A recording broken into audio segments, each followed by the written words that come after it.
That's just fine. Come on, boys. Just one more time.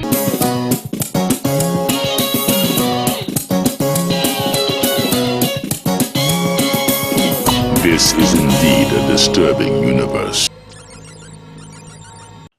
Hello, greetings, and welcome. Welcome to the Stereo 999 YouTube channel. I am your host, the artist formerly known as Stereo Steve, and I'm kicking it in my entertainment dungeon with my pal, Mr. Gopher. Say hi, Mr. Gopher. Hi, Mr. Gopher. Okay, it's Saturday morning. I'm filming this. I don't know when this is actually going to go out. My video might be a little late. But yeah, part 3 of It Came From the Garage Next Door. And in this episode, I'm going to show some 60s garage rock and related 7-inch singles, because that is the original form in which most of these songs emerged back in the day.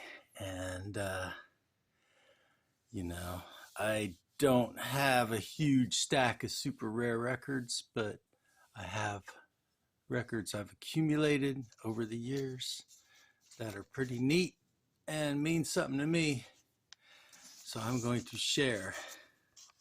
This one is Gimme Gimme Good Lovin' by Crazy Elephant, which is probably more in the bubblegum realm. But there is this heavy song on the B-side called Dark Part of My Mind. And this is actually Dark Part of My Mind Part 2, because if you have, which I don't have, the Captain Groovy and his Bubblegum Army single, it has the other half of the song Dark Part of My Mind, which is just even more evidence that a lot of these bubblegums were just the same crew of studio musicians. All right.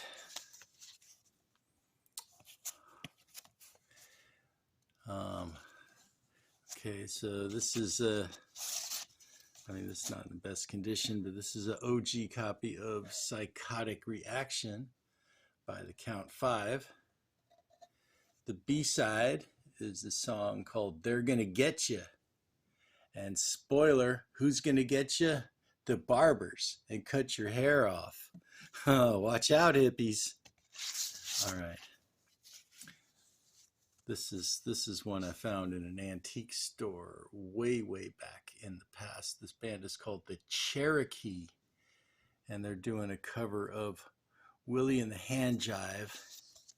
And oddly enough, it's on the Ranwood label, which was Lawrence Welk's record label. And there's kind of a Yardbird style rave up in the middle that they overdubbed a horn section for some reason. The other side, which I guess the star means this is actually the A side, was a cover of The Who's I Can't Reach You. All right. This is the Open Mind Magic Potion. They were an English band. They were from London. And this was a bonus 45 that came with the reissue of the album that I bought many years ago. Okay. This one is really special. On the Star Trek label, this is Facts of Life by the Extreme. And if you can see in the grooves where the grooves get more dense, that's where the fuzz guitar kind of drowns out the rest of the music. And again, on the flip side is a cover of The Who, which was probably the A side, but they do a cover of The Who's Substitute. And